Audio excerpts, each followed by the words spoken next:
Voici comment réaliser les dessins et les soumettre pour le concours. Commencez par saisir la liste de tous les enfants qui vont dessiner. Vous pouvez choisir de faire dessiner les enfants sur un thème particulier ou bien un thème libre. Les enfants vont dessiner dans notre logiciel de dessin en ligne. Pour qu'un enfant puisse commencer son dessin, cliquez sur le bouton « Commencer à dessiner » en face de son nom.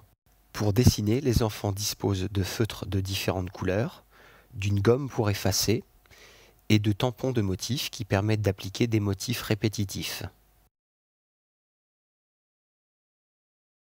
Avec les deux boutons figurant sous le dessin, il est possible d'annuler le dernier coup de crayon ou bien d'effacer totalement le dessin pour recommencer depuis le début.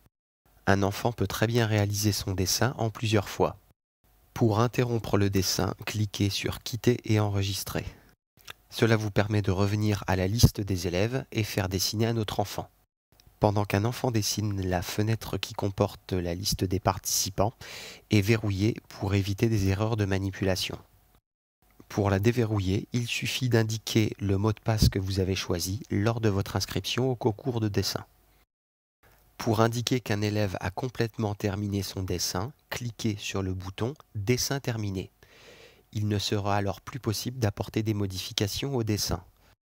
Lorsque tous les élèves ont terminé leur dessin, vous devez valider votre participation pour que les dessins soient publiés sur le site Initiative Création et puissent être soumis au vote. Cliquez sur le bouton « Valider la participation » et « Soumettre au vote ». Pour participer au concours, il est impératif que cette validation ait lieu avant le 8 mai 2010. Lorsque les dessins ont été publiés, ils peuvent être consultés par tous les visiteurs du site Initiative Création. Ce sont eux qui vont voter pour désigner les gagnants. Alors parlez-en autour de vous pour collecter le plus de votes possible pour votre classe.